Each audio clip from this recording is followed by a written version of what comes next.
As a proud graduate of the Nonprofit Leadership program here at SB2, I can confidently say that the faculty here are absolutely incredible, inspiring, and passionate leaders who don't just teach their students, they empower.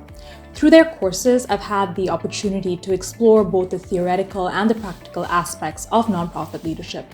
I've had the chance to collaborate with various real organizations in the public sector, allowing me to apply what I learned in the classroom in a very meaningful way.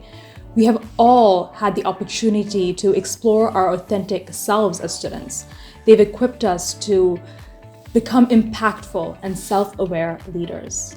The course I teach this fall is called the Strategic Management and Leadership of Nonprofits. Nonprofit organizations, large or small, confront many challenges and issues in their daily operations. Nonprofit leaders must make important choices when to grow their organization, what partners they need to find and secure, and what funding sources to expand, and fundamentally, how best to serve their constituents. In my course, we think deeply about how to approach, set up, and manage partnerships from a collaborative, strengths-based mindset. Just as I bring my daily job to class, I encourage my students to do the same. Applied assignments ask students to apply course concepts to an experience or challenge they have encountered in their nonprofit job or through their practicum. The applied focus and ability to make direct connections to the daily work students engage in is one of my favorite things about teaching in the NPL program.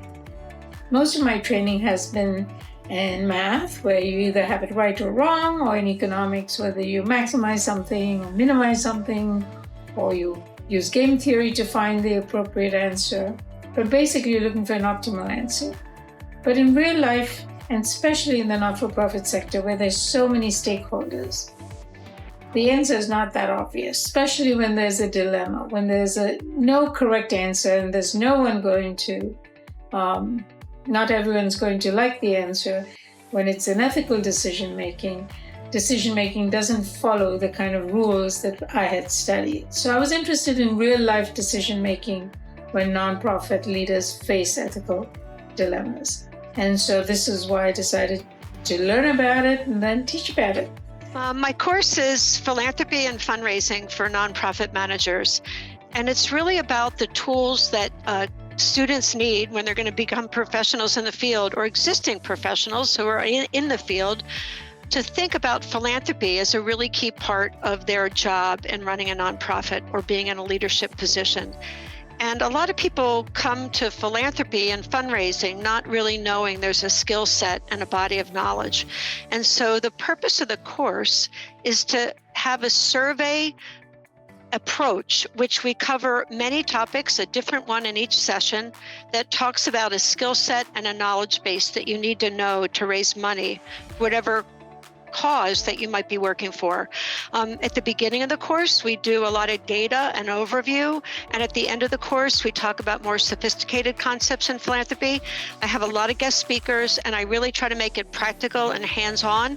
I've been working in the field for over 35 years, so I have a lot of knowledge about it, and I try to bring the best and most contemporary thinking to the whole class. And no 2 years is the same. I upgrade it and change it. And with the great help of a teaching assistant, it's a pretty interesting course. And people leave knowing what it would be like, I think, to learn how to raise money better or to do it for the first time. My entire background is really shaped by how I started my career at Procter & Gamble, which is a consumer packaged goods company that basically invented the idea of the brand.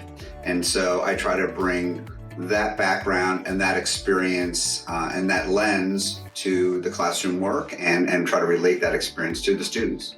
Don't be afraid to ask questions. And I would say the other thing is to schedule time with me early in the semester so I can get to know a little bit more about your background, and then I can be more intentional about bringing things to you that are going to be of value. I'm highly interested in this concept. What is a volunteer? Why volunteering? And all the variation of it. It's a concept that people not always know if they volunteer or not. And I like to challenge students to think if certain activities are volunteering or not. and engage them in all my research in this area. We finish a large study on episodic volunteering. This is kind of a primer, in-depth primer on the theories and concepts that are important in the sector. And again, I use a lot of my research, current research, the research of my colleagues, in order to discuss issues like, why do we have nonprofit organization? What's the purpose of having a nonprofit organization? Why not everything free market or government? And engaging with those questions that I think about on a regular basis enable me to reach students and help them think about, indeed, why is my organization nonprofit and what is the advantage, what is the meaning of it? Students will have this opportunity to work with real-life organizations, real-life nonprofit leaders who, just like them, confront many challenges and issues.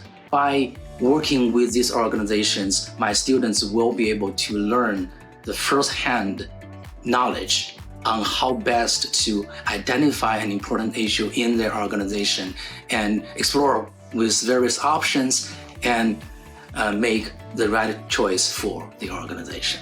The faculty have an extraordinary ability to bring out the best in their students, always giving time to support, to guide, and to provide advice that goes way beyond the classroom.